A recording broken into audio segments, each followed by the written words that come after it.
Bueno, pues aquí estamos en el tercer capítulo de Sentido Literario con Blanco Corredoira, escritor y abogado. La semana pasada hablamos en nuestra sección de recomendaciones de sus libros Todo un verano, Madrid no tiene arreglo, Añoranza de guerra y Flagrante Madrid. Como ya dijimos en su día, bueno, pues cultiva, digamos, esas facetas literarias distintas, ¿no? Como son el ensayo, la poesía, el artículo periodístico o de tipo periodístico se podría decir, y la novela.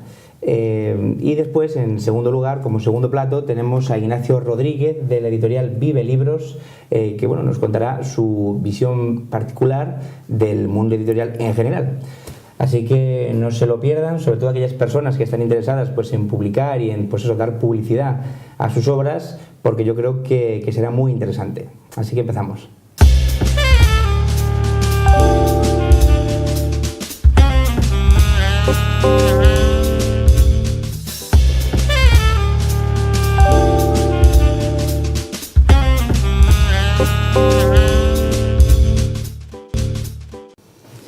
Aquí estamos con Blanco Corredoira.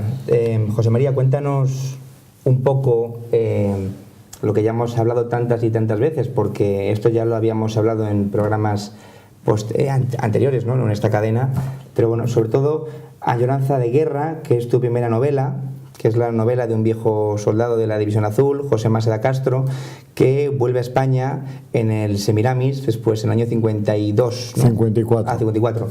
Vuelve a España en ese barco fletado por la Cruz Roja, porque bueno, él pasó toda la peripecia de la División Azul y después además estuvo en un campo de concentración, ¿no? En un gulag, podríamos decir, soviético, ¿no? Hasta que fue repatriado, hasta que murió Stalin.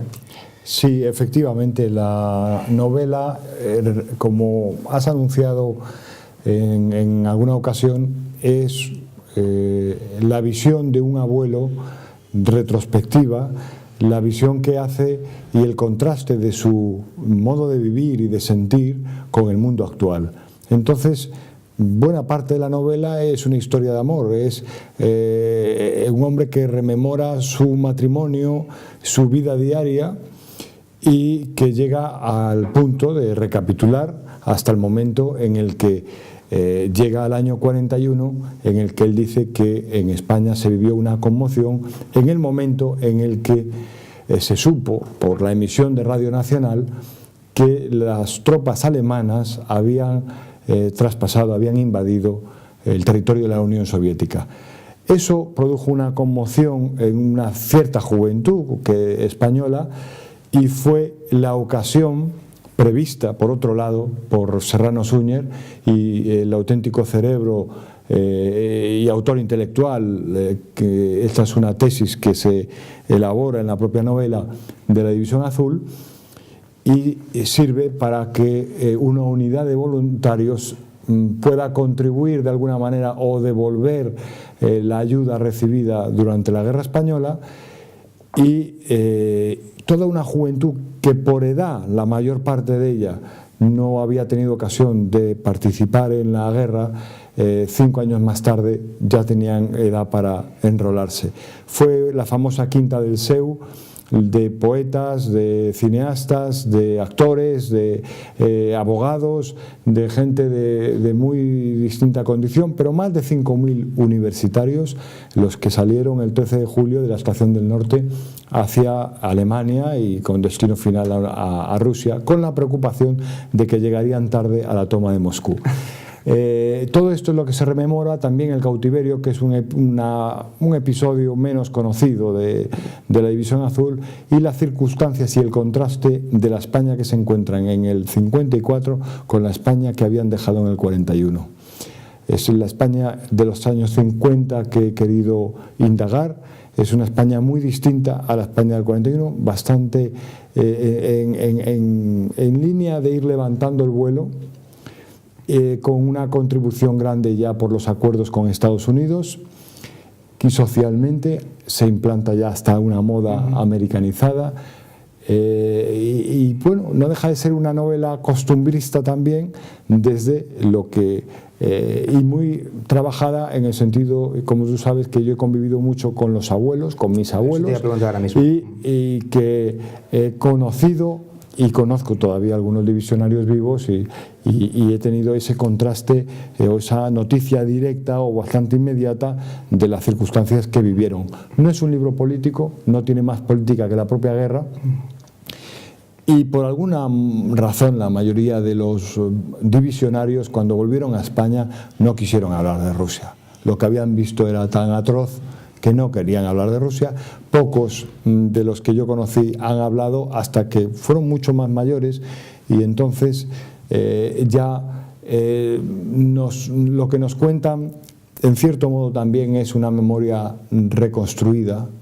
Selectiva quizás. Reconstruida, porque cuando han pasado tantos años, y nos pasa a todos, cuando tú cumplas unos años más y cuentes, Alejandro, tus años de la universidad o cómo escribiste tu primera novela, realmente ya estás contando lo que recuerdas haber contado.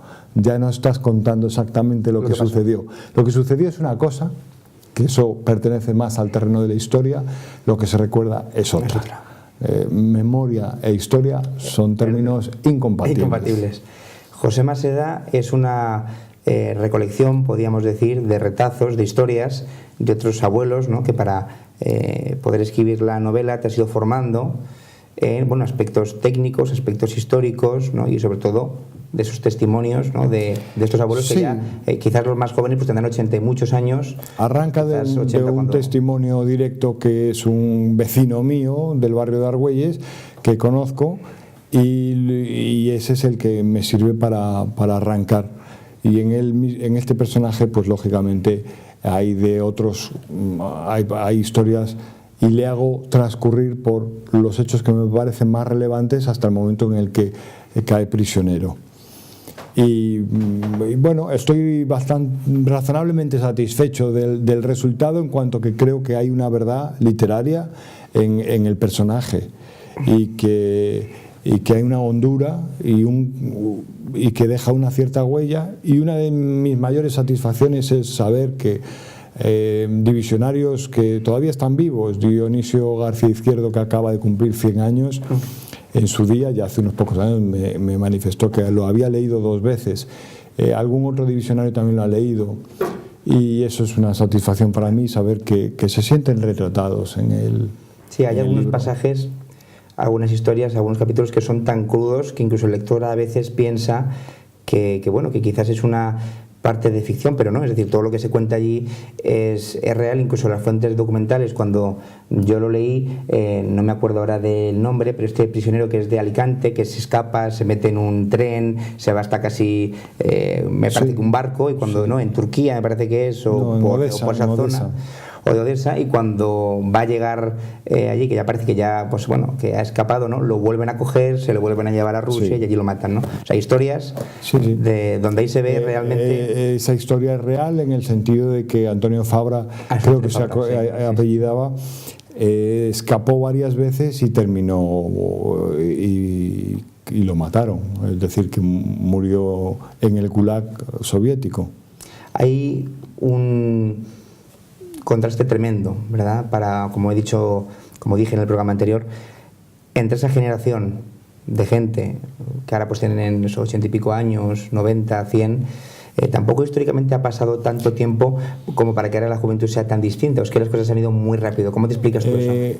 Lo delicado al tratar del tema de la guerra europea y la guerra española, guerra europea como se decía entonces, ¿no?, es que hoy tenemos una opinión formada sobre los bandos, sobre las motivaciones, sobre sus comportamientos, sobre las naciones, pero la realidad es que la generación de la División Azul es la generación de los nacidos en torno al año 20, que ya ahora contarían 95 años la mayoría, quedan pocos, y de esta generación la podríamos definir como una generación que tomó partido en un sentido o en otro. A su vez, lo llamativo es que en aquel momento ideologías que hoy nos parecen trasnochadas o que nos parecen proscritas o que son abiertamente proscritas, en aquel momento eran un signo de modernidad. Y yo voy a poner un ejemplo que creo que se ha mencionado muy pocas veces. El precursor del fascismo en España fue Ernesto Jiménez Caballero. En su libro, su revista La conquista del Estado, hacia el año 29, hace una proclama en la que dice: viva la Italia fascista, viva la Alemania nacional socialista, viva la Unión Soviética. Es decir, desde el manifiesto futurista de 1907 en adelante, en esos años, el Estado totalitario que ejerce una cierta violencia es visto como un signo de modernidad. Eso que nos tiene que hacer pensar que las motivaciones de aquella gente no tienen nada que ver con las que podamos tener hoy, y que en cierto modo es también una secuela, la División Azul, de nuestra guerra. Y se saldan algunas cuentas en el sentido de que es una ocasión propicia para intentar acabar con el comunismo. Así lo entienden los que marcharon voluntarios. Que era además un viaje romántico, porque curiosamente era gente que tenía pues 20, 19, 20 y pico años, que dejaban pues a sus novias, a sus familias, y se iban pues allí a 20 y pico bajo cero a buscar la muerte, a morir, a combatir por un ideal. Es decir, que por eso digo que realmente no es una tontería, es decir, que es algo... Se puede comparar en cierto modo, no voy a comparar una unidad con la otra, pero el hecho de las brigadas internacionales de unos norteamericanos que poca noticia tienen de España y se enrolan y llegan aquí y están en la brigada Lincoln, en cierto modo tiene cierto parecido con el de un joven de Tomelloso que coge el tren y va a Rusia y no sabe a dónde va, y se encuentra que el enemigo no es el que pensaba, que el enemigo es el territorio, el enemigo es el invierno, el enemigo es también el ejército con el que se enfrenta, pero no es el pueblo ruso, no es la nación rusa. Y los españoles en gran medida se encontraron más cómodos entre los rusos, que trataron, ya fueran rusos blancos enrolados en la División Azul, ya fuera la población rusa, se encontraron más cómodos con los rusos que con los propios alemanes. Eso es incontestable. José María, voy a leer un fragmento de tu libro Todo un verano, subtitulado Apuntes de un observador social mediterráneo sin número. Nos aclararás un poco ese subtítulo tan divertido, pero voy a leer algo que a mí me tocó bastante cuando lo leí, ¿no? A primera hora de esta plácida y luminosa tarde, las cafeterías de Madrid estaban llenas de personas que miraban la televisión. Los que no conocíamos aún la noticia pensábamos que estarían siguiendo la retransmisión de la Vuelta Ciclista. Al encender la radio había noticias confusas sobre una catástrofe en Nueva York.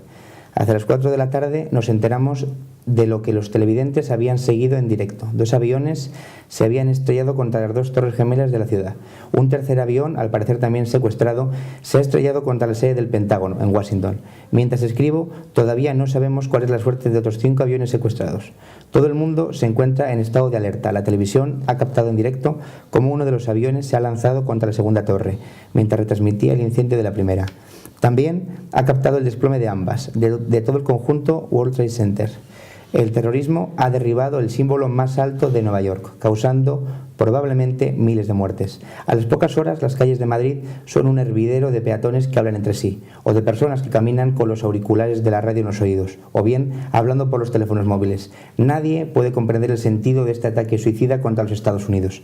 Se trata del episodio terrorista más terrible de la historia. Se trata de un Pearl Harbor sin enemigo visible. La fecha de hoy pasará a la historia, y este martes de septiembre cambiará nuestra vida cotidiana. Nada volverá a ser igual, cuando así se expresa un odio suicida capaz de generar tanta destrucción.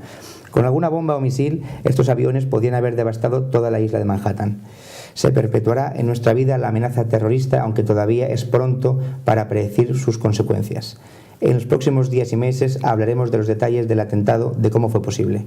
Trataremos de poner rostro a sus autores. Saldrán a flote de tantos escombros los datos diabólicos de la matanza. Pero planea también, entre el polvo y la ceniza de esa ciudad vertical en ruinas, una pregunta muy trascendente. ¿Por qué Occidente se encuentra separado por este precipicio de odio de ese inmenso tercer mundo? ¿Por qué Estados Unidos en particular es tan visceralmente odiado por un extenso mundo que desconoce? Habrá que rastrear en este capitalismo nuestro de multinacionales y corrupción Las víctimas de un sistema económico profundamente injusto son la munición con la que hoy se cargaron estos aviones suicidas. Unas horas después de que el planeta haya visto cómo trabaja el diablo en el alma de los desesperados, el mundo se encoge y se pregunta dolido, ¿por qué? Se me vienen los versos de Blas de Otero. Me pregunto quién goza con que suframos los hombres, quién se afeita a favor del viento de la angustia. La imagen de un hombre lanzándose al vacío para escapar del fuego es la imagen del dolor más inmenso. Esto es ser hombre, horror a manos llenas. Bueno, a todos ustedes ya sabrán a lo que me refiero y a lo que te referías tú cuando escribías este artículo. Artículo además casi profético, porque ahora estamos viviendo pues otra ola de atentados terroristas de muy parecida índole. Como... La verdad que me sorprende, porque hace mucho que no volvía sobre ese artículo, me sorprende algún vaticinio y la descripción del momento, que es casi la descripción del momento en el que nuestra generación tiene conciencia de estar presente en la historia, porque hasta ahora hemos vivido a través del cine,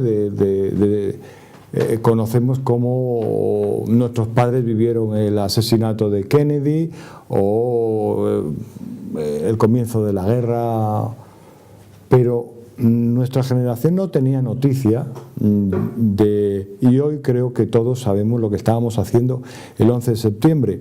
Yo había ido con mi amigo Alfredo Iglesias, compañero inseparable de natación y de deporte. Habíamos estado nadando en la piscina de la Complutense, habíamos comido, habíamos tomado un café y ajenos completamente a lo que había sucedido. Cuando vuelvo al despacho por la tarde, a la hija de la portera del despacho entonces en la calle Villanueva, que tendría 10, 11 años, le dije: acuérdate de este día, porque lo que está pasando, nos vamos a acordar siempre de lo que está pasando. El único que discrepo con respecto a ese artículo que has leído es en cuanto en el diagnóstico o un cierto complejo de culpa o de responsabilidad occidental en lo que ha pasado. Yo tengo, pues el del año, eso se escribió en el año 2001, pues tengo 14 años más y ya no comparto ese idealismo o esa visión buenista del mundo. Creo que Occidente no tenía ninguna responsabilidad en ese ataque. Creo que es atribuible exclusivamente a sus autores. Que la evolución tecnológica de los ejércitos hace que la única manera de atacar a Occidente ahora mismo sea por la vía terrorista, y el avance tecnológico que hace que se pueda escuchar y rastrear y seguir las comunicaciones de cualquier grupo terrorista es verdaderamente la que ha acabado con ETA. Una secuela de 11S es precisamente que el Estado haya podido derrotar a ETA y como organización terrorista, no como movimiento político.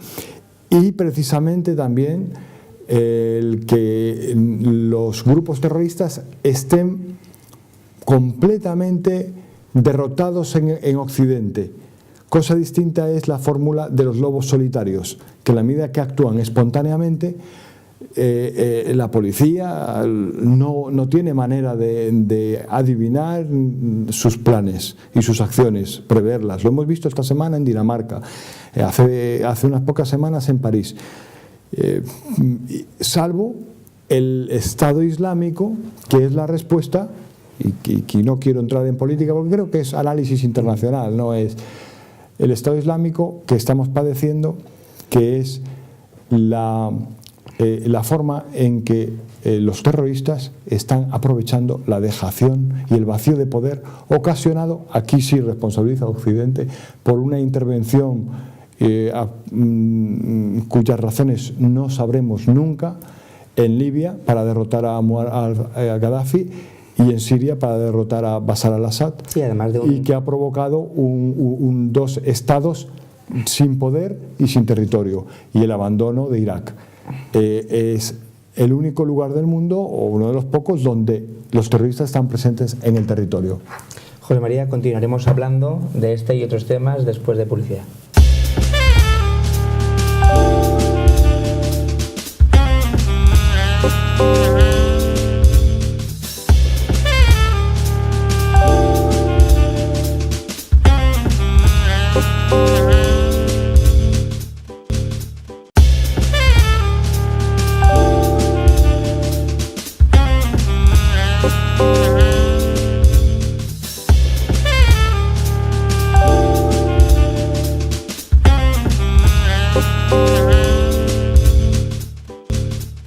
Seguimos con Blanco Corredoira, aquí hablando de su poemario, de su primer poemario, Flagrante Madrid. Es curioso que, bueno, pues que en estos tiempos que todo va tan deprisa y que pues la literatura, digamos que es fácil y su primer objetivo y único casi es entretener y nada más, ¿no? Alguien se detenga y quiera hacer un homenaje formal, podríamos decir, a Madrid. Además, alguien que lleva en Madrid toda su vida, pero de origen gallego, ¿no? Cuéntanos un poco cómo surgió la idea de hacer estos poemas.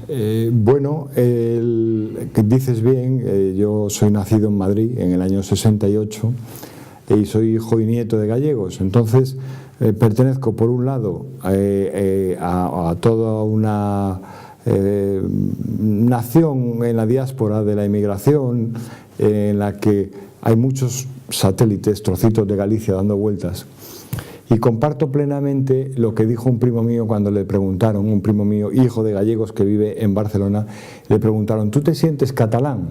Y él contestó: no, yo me siento barcelonés. A mí, si alguien me pregunta, me dicen: ¿tú te sientes castellano? No, me siento madrileño. Madrid es Castilla, o Madrid está en Castilla, evidentemente, pero Madrid es una realidad, Castilla es otra. Y Madrid tiene una personalidad muy definida y un espíritu que merece la pena indagar, buscar, salir al encuentro del pulso que tiene Madrid. Como he nacido en Madrid, creo que tengo, y no por haber nacido, sino por llevar, como digo en broma, 46 años sin que nadie me saque de aquí, pues creo que tengo un cierto conocimiento, como decías antes, como paseante en corte, un título de Ramón Gómez de la Serna, que se refiere a esto que traíamos aquí al comienzo, que decía: comprometido todo en ese paseo vano, pero sabroso, que es el que da título de paseante en corte al que parece ir a alguna parte sin ir a ninguna. Me he reconocido en este papel de estar dando vueltas sin mucha orientación, sin mucho criterio, buscando ese refugio que proporciona el anonimato de las calles, el bullicio de la calle, y me he sentido muy a gusto caminando sobre todo por el Madrid del centro y por el Rastro y por cualquier sitio en el que me he sentido libre y conforme entre los demás, entre la gente. Y bueno, pues el poemario es una exaltación poética de Madrid, y es lo que te puedo... Pero ¿cómo se consigue eso? Porque yo, por ejemplo, cada vez que paseo por Madrid y sobre todo por el centro, a mí me estresa más, me cabrea más, es porque quizás no consigo, no sé, detenerme y mirar, no sé, ¿cómo se hace eso? Porque imagino que habrá mucha gente a la que le pasará como a mí, que pues igual llevan pues, mucho tiempo en Madrid viviendo o han nacido aquí y todavía no lo encuentran, es que siempre intentan como escapar. Hay una frase del poeta José García Nieto cuando recibe el premio Cervantes, en el que dice que él se siente un mirador. César González Ruano, que es otro de mis autores de culto, dice que la cualidad principal del escritor es la vista. Juan Ramón Jiménez, que tanto vivió en Madrid y tanto paseó por Madrid, tan crítico fue con Madrid, tan devoto de Madrid, podía haber sido un excelente fotógrafo. A falta de conocer la técnica de la fotografía y de tener la afición y la cámara, realmente el poeta es un fotógrafo y capta la fotografía. Juan Ramón, Madrid puede presumir de tener autores a los que nos podemos referir de la siguiente forma. Ramón, ya sabemos que hablamos de, bueno, o de Ramón María de Valle Inclán o de Ramón Gómez de la Serna, madrileños de pura cepa, Ramón Gómez de la Serna, y el otro de adopción, evidentemente, por haber escrito tanta obra en Madrid. Juan Ramón, no hace falta decir más. Juan Ramón. Federico, no hace falta decir más. Bueno, Juan Ramón presumía, en cierto modo, de ver detrás de las cosas, de ser capaz de ver el en vez de la otra. Y entonces tiene una sensibilidad y una capacidad para captar cualquier movimiento de la luz, del lugar, para poder ser fotógrafo de Madrid. En la poesía, en cierto modo, la poesía es un atrevimiento de tratar de decir con palabras lo que no tiene nombre. Yo creo que hace falta vivir despacio. Vivir despacio. Ruano decía discurrir despacio y escribir deprisa. Bueno, pues en cierto modo es dejarse llevar, no ir a ningún sitio, no apearse de las citas. Para Leonardo Sciascia la forma cabal de viajar es ir sin ninguna guía, sin ningún compromiso. Creo que es cuando se puede llegar a ese Madrid que está en los mercados, parafraseando a Neruda, ese Madrid que está en el Rastro, ese Madrid que está en los Toros o en el Bernabéu, o que está haciendo cola en Doña Manolita. Para eso hay que ir sin prisa. Es muy curioso que la portada del libro no sea pues una de las fotos o uno de los cuadros pues más famosos, ¿no?, que hay de Madrid, pues la Plaza Mayor o el Palacio Real, ¿no?, sino que es la fotografía de un conjunto, pues eso, de edificios, ¿no?, de una barriada muy concreta. El barrio de la Concepción. El barrio de la Concepción, que así a simple vista llama bastante la atención, ¿no? Es decir, sí, un título tan explosivo como Flagrante Madrid y luego pues no ver esa foto que... Claro, porque es rompedora. Para mí esa fotografía representa varias cosas. Por un lado, el título Flagrante Madrid se refiere a sus dos acepciones inmediatas. Una, Madrid es flagrante porque siempre cualquier evocación de las más antiguas de Madrid, fui sobre fuego edificada, mis muros de aguasón, Madrid es evocada como con un resplandor que flagra, como que está brillando, como que resplandece, pero es flagrante en cuanto que está sucediendo.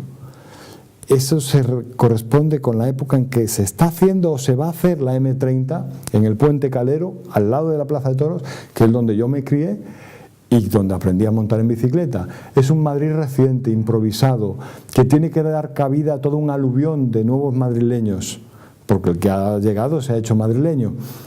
Y para mí miro esa fotografía con cierta nostalgia y con un cierto reproche también, porque se permitiera hacer esas construcciones a Banús, que luego edificarían las mismas en el barrio del Pilar. Pero había que dar cabida a toda una generación que venía a trabajar, que dejaba el campo, que venía a trabajar a Madrid, en 12 o 15 años que se sucedieron de un crecimiento muy grande en toda España, en torno a un 10% en el PIB anual. Madrid tiene todo eso de reciente y de improvisado y de tardío, porque si bien lo analizas es una capital que sus atributos de verdadera capital, su ópera, su palacio de congreso, sus academias, es todo muy del 19 y tardío. Sus grandes hoteles, el Ritz, el Palace, son del 20. Es decir, Madrid tiene algo de tardío en muy antiguo ser, pero su etiqueta o su caché ya llega con los Borbones y mucho después ya con el Madrid del 19. José María, háblanos un poco del nuevo libro en el que estás trabajando. Bueno, estoy buscando editor para un libro que tengo registrado que se titula El secreto de Amarante, que es una colección de relatos en los que el nexo común de todos ellos, son 22, 23 relatos, es hechos insólitos que navegan entre lo histórico y la leyenda, entre el misterio y la fantasía y la leyenda, todos ellos transcurridos en una comarca muy determinada de Galicia, en el corazón de Galicia, en La Ulloa. y entonces un lugar de Galicia en el que creo que el viajero todavía hoy percibe la magia de un tiempo detenido, como si no hubiera transcurrido el tiempo.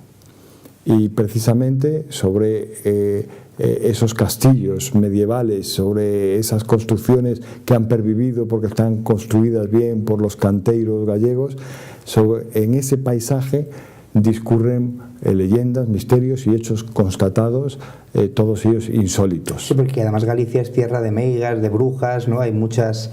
¿Te refieres a este tipo de hechos insólitos? Alguno de ellos, una persecución de la Inquisición de una bruja de la comarca, o milagros que han sucedido, hechos insólitos a peregrinos del Camino de Santiago, al cierto anonimato que envuelve el arte románico que está tan cultivado, pues hasta en esta comarca puede haber entre 40 y 50 iglesias románicas.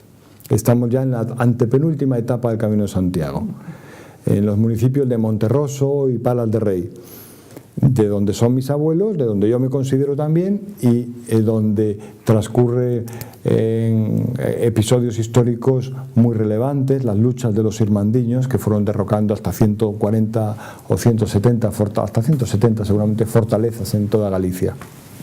Y para terminar, José María, vamos a hablar un poco de la versión, podríamos decir en prosa, de Flagrante Madrid, que es Madrid no tiene arreglo. Yo tampoco pienso que lo tenga.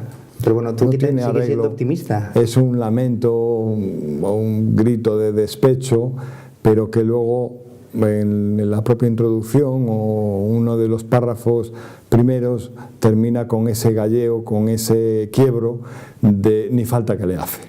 Es decir, que tenemos constancia o noticia, conocimiento exacto de que Madrid es, como decíamos, algo que se está haciendo, que es improvisado y que hay males que nos persiguen y que son muy difíciles de desterrar.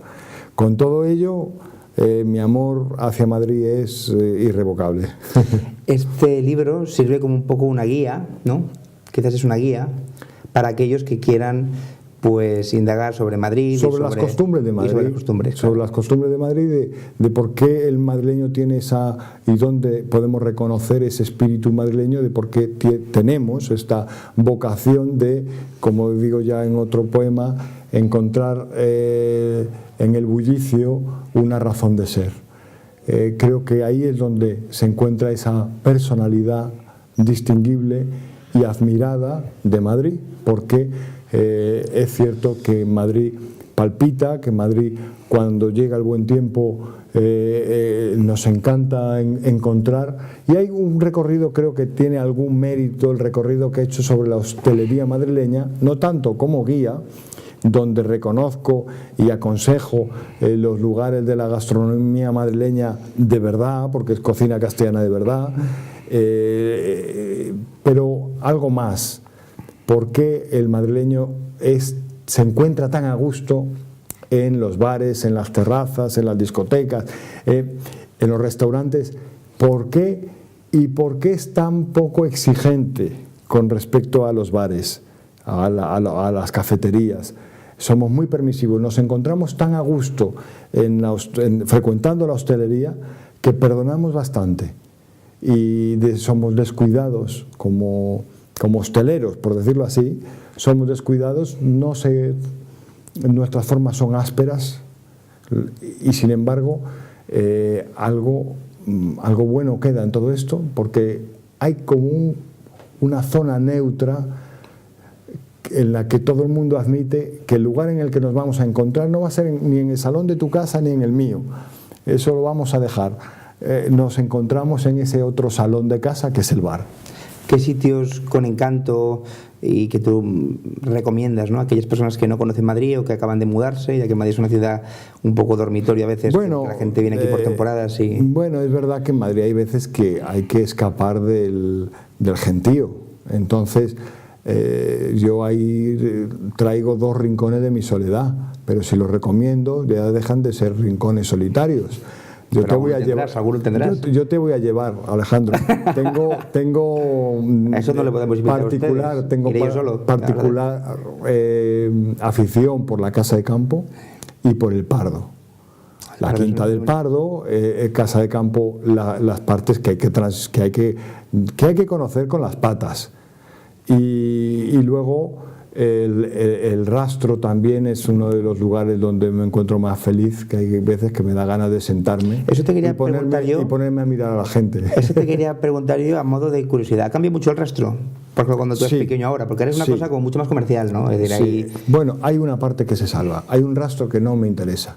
Hay un Rastro que es el de las baratijas, por decirlo así, no, baratijas en cuanto en el sentido de las porque cosas, barato no es tampoco. No, de la cosa de artículos modernos. Ese Rastro no me interesa. Me interesa el de la Almoneda, el de donde podemos llegar a la conclusión de que todo termina en el Rastro. Todo lo que no se destruye, en algún momento llegará al Rastro. Hasta el Rastro ha servido. Hay un libro magnífico de Ramón Gómez de la Serna, El Rastro. El Rastro ha terminado por convertirse en una metáfora de el lugar al que llegan todas las cosas que no tienen otro sitio.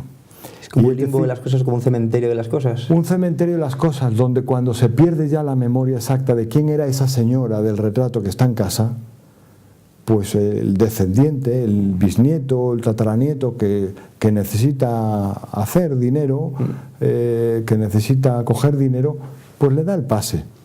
Y eso acaba en el Rastro.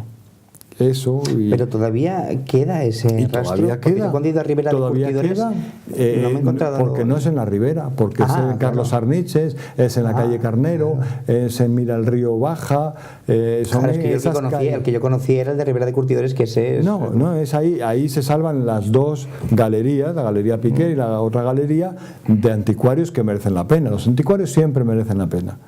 Pero son tiendas que están en esa calle. Exactamente, los anticuarios siempre. Y el Rastro ha evolucionado desde el punto que los antiguos me dicen que hubo un tiempo en que el Rastro existía todos los días. Ha degenerado, ha decaído hacia un Rastro de solamente los domingos. Y eso es un lugar que yo creo que es muy recomendable. ¿Y para comer? Sé que hay uno que ya recomendaste en otras entrevistas. Para comer, el lugar en el que yo me encuentro más satisfecho, a pesar de haberlo descubierto tarde, porque por su fama no he querido ir, es un sitio en la Cava Baja que tiene mucho nombre. Y el de los huevos, el antiguo, donde los camareros saben tratar... Lucio. Es el mejor sitio para mí, sin duda alguna, donde me encuentro más a gusto. La comida madrileña para mí es el cocido, es el chuletón de Ávila, que ahora es de ternera gallega, pero la comida sencilla de verdad, con una cantidad, para darte un homenaje, con una cantidad es más que suficiente. Ese es el Madrid que merece la pena. Pues José María, muchísimas gracias por habernos concedido esta entrevista. Muchas gracias. A todos ustedes les dejamos aquí pendientes, no se vayan, para la siguiente entrevista.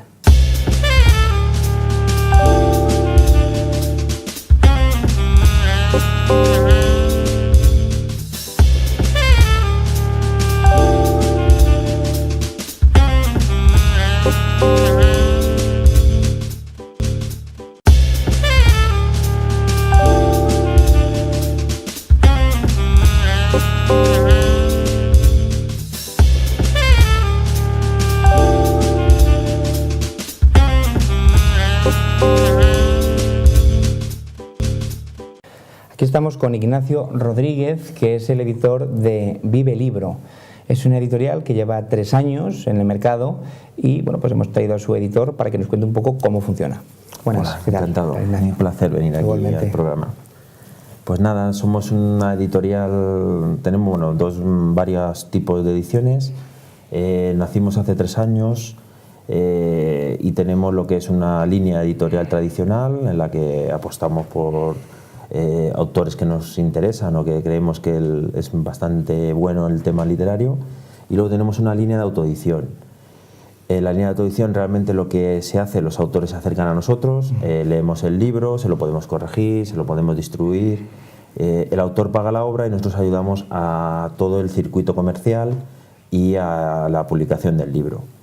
Con la salvedad que tenemos que para meter un libro en distribución tenemos que leerlo y corregirlo para no inundar el mercado de cualquier cosa. Claro. De hecho, el distribuidor, una de las cosas que nos pusieron para poder trabajar era que los libros vinieran decentes, que fueran de calidad. Claro, hay que entender que el libro no es, digamos, una mercancía cualquiera, ¿no? Sino que tiene que tener una calidad, o sea, al fin y al cabo es arte y tiene que tener una forma. Lo que está pasando actualmente es un poco eso. Al final las grandes superficies te rentan por metro cuadrado y parecen salchichas. Entonces yo creo que hay que dignificar un poco el producto, que el texto sea de calidad. Independientemente de que te pueda gustar la temática o no, pero que sea un libro bien corregido, bien hecho, bien terminado y que aporte algo al mundo literario, vamos. Y si un autor escribe pues drama o novela negra, es decir, ¿publicáis en principio cualquier tipo de novela? Claro, o de... Actualmente la editorial tenemos unos 400 títulos publicados, tenemos varias diferentes colecciones y abarca todos los temas literarios. El problema realmente viene a la hora de la distribución. O sea, yo puedo publicar cualquier tipo de novela o un ensayo o una obra de filosofía. El problema es cómo la vamos a vender y dónde la vamos a colocar. Más allá de Amazon, ese-book, que es nuestra plataforma de venta, o las plataformas digitales, para que el libro tenga repercusión y tiene que estar en las librerías, tiene que estar en el Corte Inglés, en la Casa del Libro, etc. Entonces, eso es lo difícil. Y para eso tienen que ser libros de calidad. Claro, es a veces, digamos, frustrante, ¿no? Sobre todo por lo que tú comentabas. Es bueno saber que la diferencia de esta editorial con respecto a las otras pues es eso, ¿no? Que hay un proceso de calidad, ¿no? En el que el autor, cuando envía el libro y tras ser aceptado lo que sea, sabe, ¿no? Pues que el libro va a ser corregido, ¿no? Porque claro, una persona pues igual escribe 200 páginas, yo que soy escritor también, pues hay pequeños detalles, ¿no? Que se pueden pasar por alto y es eso al fin y al cabo la parte que le corresponde a la editorial, ¿no? Es muy frustrante, digo, cuando un autor, por ejemplo, pues va a ciertas editoriales, ¿no? En las que pues lo tratan en el libro como si fuera pura mercancía, ¿no? Y eso es lo que estábamos hablando, ¿no? ¿Cuáles son las novedades que tenéis últimamente? ¿Cuáles son los libros? Bueno, mira, Luego hablaremos de los que más se están vendiendo, para que la gente tenga un poco los autores tengan un poco una orientación. Dentro de las colecciones que tenemos, acabamos de sacar esta que tenemos aquí en portada, que es Nueva Visión de Narrativa. Y es una apuesta de la editorial por la calidad literaria. La primera novela sale con Carlos Ruiz Villasuso, que es un periodista madrileño del mundo de los toros, y se ha lanzado a hacer una novela que es una pequeña maravilla.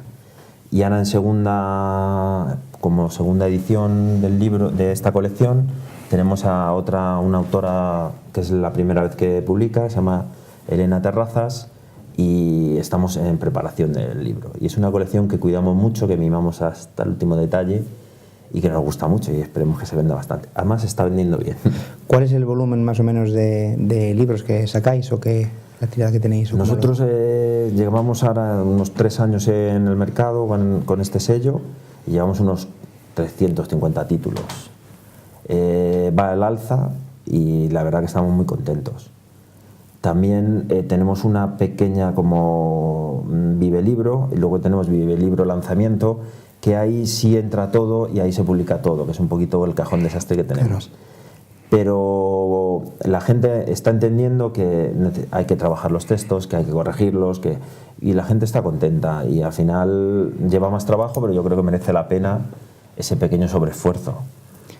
¿Hay alguna forma, por ejemplo, de luchar contra las grandes o la gran, podríamos decir, editorial que se inclina, digamos, pues a publicar lo que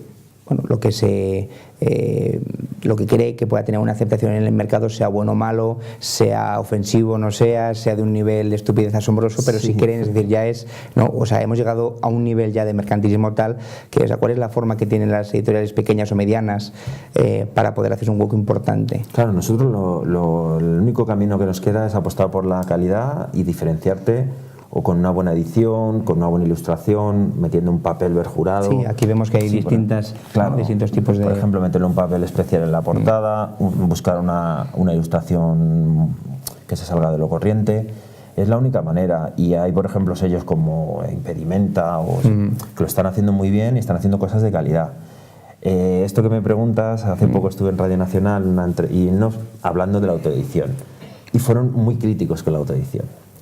Era por la altura de la Feria del Libro, entonces yo le invité a que viniera a la Feria del Libro y viera lo que publica Planeta, por ejemplo, o Belén Esteban. Sí. Entonces, yo sé que hay muchas cosas de autoedición que no son muy buenas, pero hay cosas maravillosas también en la autoedición. De hecho, nosotros hemos publicado a Germán Gullón, que es maravilloso, o a Rosa Mor, o sea, hay mucha gente que es muy válida y que por el temas económicos o porque la gente, las editoriales grandes ya no publican no tienen cabida en el mundo literario y la autoedición al final puede ser una salida. Es a veces la editorial, ¿no?, la que tiene que también que salir a buscar autores, ¿no?, en lugar de quedarse, ¿no?, esperando a que lleguen a la puerta a llamar, ¿no? Es decir, Sí, es que ha cambiado todo el mundo editorial, ha cambiado, ha dado un vuelco entre el libro digital, la nueva forma de distribución. Y, por ejemplo, las editoriales grandes ya no tienen lectores. Claro. Antes había un lector que recomendaba una novela y apostaban por alguien novel. Ahora ya no lo hacen. Ahora, ¿qué hacen? La gente autoedita y si venden, van a por él. Entonces, tú también tienes que salir y buscar algo y dar algo diferente. Ya sé que esto es un tema bastante manido, pero ¿tú crees que el libro digital es el futuro o no? ¿Crees que siempre el libro de papel va a tener ese romanticismo? Yo vengo del mundo del papel. Nosotros somos al final la editorial ofrece servicios tecnológicos. Ofrecemos el libro electrónico en EPUB, en Movipocket, en todos los sistemas. Sí. Trabajamos con las principales plataformas, Apple, Amazon, etcétera. Pero para mí eso no es un libro. Claro. Para mí el libro hay que tocarlo, hay que olerlo, hay que saber cuánto te queda, marcar. Y para mí el libro en papel, de hecho, en Estados Unidos sí ha subido un poco más, pero aquí las descargas legales, porque eso es otra cosa, habría que hablar. Claro. Las descargas legales son muy pocas. O sea, la gente, yo veo el negocio en el e-reader, en el aparato, más que en la descarga. Y al final resulta que el trabajo del editor, el trabajo del autor, todo se va por una descarga pirata. Entonces nosotros apostamos por el papel. De hecho es mucho más fácil, ¿no?, piratear un libro, es decir, un libro digital. Es lo más fácil porque al fin y al cabo si tú fotocopias un libro de esto, pues es un manojo de papeles, te sale más caro y además pues es un manojo de papeles que no es un libro, ¿no? Es decir, no tiene la portada ni tiene la comodidad esta, pero claro, uno se nos cae. Esto son cosas del directo, vamos a decir, que se cae todo, esto se viene abajo. Que no, lo que estábamos hablando, que realmente un libro digital es mucho más fácil piratear porque al fin y al cabo es un copia y pega, no tiene más. Además es como en todo, el que hace el mal va por encima del bien, ¿no? Nosotros subimos a una plataforma que nos pone un sistema de seguridad que se llama DRM y tal, pero luego resulta que ves el libro y te lo han pirateado. Claro. O sea, no hay ninguna forma que tengamos ahora de frenar, digamos eso, no hay unos... En teoría, poniendo el DRM es ¿DRM seguro, pero el DRM es un sistema de seguridad, parten el libro, le ponen un código y tal, pero realmente al final, si quieren si se baja, te pueden bajar una película de cine de 8 gigas, no van a hacerlo con un libro. Claro. Luego a mis autores, por ejemplo, les encanta que les pirateen. Dice, estos que me leen. Claro. O sea, es como cuando vas en el Tom Manta y ves el disco, ¿no? Pero por lo menos... Sí, porque también tienen que entender que es parte, pues eso, una obra de arte, pero también en parte es un negocio, es decir, que hay que ganar dinero, eso es así. Sí, al final hay unos derechos intelectuales del autor, hay la editorial apuesta y al final es un negocio, ¿no? Vive mucha gente del mundo de la cultura. Y yo creo que además, como no pongan freno a esto, el mundo de la cultura se viene abajo, o sea, porque ¿quién va a tirarse un año escribiendo un libro? Eso te iba a decir, no hay ninguna ventaja realmente para alguien que quiere abrir una editorial, alguien que quiere fomentar pues eso, la cultura, no hay ninguna ventaja, es decir, No, ahora mismo, además, con el tema de las ayudas, nos han quitado todas las ayudas. Nos cobran por todo, no quiero hacer una crítica, pero por ejemplo te cobran hasta por el ISBN, pedir los códigos del ISBN. Hay una plataforma que se llama Dilbe que nos ayuda a enseñar nuestro producto a toda la librería de España, te lo cobran. Ahora nos cobran por todo. ¿Cuál es la solución que ves a corto plazo para eso? Yo lo que habría que hacer es fomentar la lectura. Nos quejamos mucho de que no se venden libros, que no... Es muy curioso que en España es de los países que más publica del mundo y los índices de lectura son muy bajos. O sea, resulta que sacamos entre 70 y 80.000 novedades al año y la gente no lee. Yo tengo 2 niños y no leen, o sea, mis niños porque soy muy pesado y tal. Los amiguitos de mis niños cogen la tablet o el videojuego, no leen. Entonces yo creo que habría que fomentar primero la lectura. De hecho, me contaban acerca de un estudio que decían que dentro de 15 años habría más escritores que lectores. Pues por eso vamos. Incluso en Estados Unidos creo que fue la encuesta, pero vamos, es curioso, ¿no? Sí, y además otra de las cosas que a mí me llama la atención es que nos estamos cargando todas las librerías. La librería de barrio como foco de la cultura la estamos abocando a cerrar, cuando deberíamos protegerlo. O sea, la librería es donde hay que vender los libros. No, pues ahora ha venido Amazon aquí a enseñarnos a vender libros, ha venido las grandes superficies con sus condiciones súper agresivas, y el librero de barrio, que era el librero prescriptor, se está perdiendo, el que te decía, no, mira, léete este libro porque... Y es yo creo que es una tragedia. Y una solución posible también sería editar para minorías, es decir, para grupos concretos, que sabes que tienes un cupo, digamos, de lectores. El mercado va a eso. Funcionan muy bien los localismos, historia de un pueblo, historia de incluso para un grupo de lectura. La tecnología, como ha avanzado tanto y tenemos... Antiguamente tenías que imprimir 1.000 ejemplares, 2.000 ejemplares para que el precio de unidad te saliera rentable. Ahora con la impresión digital puedes tirar 50 libros. Incluso adaptar una historia a un grupo de lectores, eso se puede hacer. Ignacio, voy a pasarte el bastón de mando para que hagas tú las recomendaciones, las iba a hacer yo, pero vamos, quién mejor que tú, que eres el editor, conoces... Bueno, yo te he traído 4 de las últimas novedades que tenemos, si quieres, bueno... Sí, esto ya se está mostrando y ahora voy a ir cambiando conforme vayas diciendo, vale, lo voy pues cambiando allí. Empezamos por el primer libro de nueva visión de narrativa, que es de Carlos Ruiz Villasuso. Los enanos se mueren de madrugada, el título es un poquito evocador. Sí. Y es su primera novela, que no es de toros, porque él es un periodista taurino, no tiene nada que ver con el mundo del toro, y es una historia maravillosa de un enano y con un lenguaje cuidado, con una manera de escribir muy buena, y la verdad que a mí me tiene enamorado. Este libro, La medicina emocional, se va a presentar el 27 de marzo. Sí, este lo presentamos el 27 de marzo en Alicante, y esto, por ejemplo, es un libro de autoedición pura y dura. Es una novela de una escritora que ella paga la edición y nos hemos ayudado en todo. Cuenta un poquito de estas medicinas alternativas para cuerpo y alma, y la verdad que es muy interesante. Bueno, siguiente, María Casas, Niños perdidos. María Casas es una novela sobre la anorexia, que cuenta una historia personal que superó la enfermedad, y es otra de las colecciones que tenemos que más mimamos en la casa, que se llama Hipatia. Hipatia, la matemática de... Claro. O sea, es una colección dentro de... Sí, es una colección de escritoras, pero que escriben para todos los públicos. Y en este volumen, por ejemplo, es un relato aterrador sobre una experiencia personal sobre la anorexia. Claro. Muy recomendable también. Y el siguiente, La condición del tordo. Imagino que esto se refiere al famoso mal del tordo. Efectivamente. ¿Cómo era? Esto flaca y el culo gordo, ¿cómo era aquello? Ah, pero no sé cómo se dice, no me acuerdo de la primera parte. Pues es una historia que cuenta sobre eso. Sobre la cabeza pequeña y el culo gordo. Muy bien. Pues Ignacio, como digo siempre, y además a ti te lo digo pues con un chute extra de ánimo, ¿no? Porque para un autor, pues bueno, es complicado, pero para un editor, ¿no? Que al fin y al cabo es algo a lo que te dedicas de forma profesional y que tal, pues hace falta más ánimo para llevar adelante esto y bueno, pues que inundar un poco este país de cultura, porque es lo que hace falta. Sí, la verdad que nos hace falta. Y nada, muchas gracias por invitarnos. Hombre, no, gracias a ti. Para lo que quieras. Pues ustedes ya lo saben. Bueno, el 27 de marzo no has dicho dónde. No tenemos el sitio todavía. No tienes el sitio. Bueno, pues ya lo anunciaremos próximamente. Y a todos ustedes, pues muchísimas gracias por seguirnos y la semana que viene más.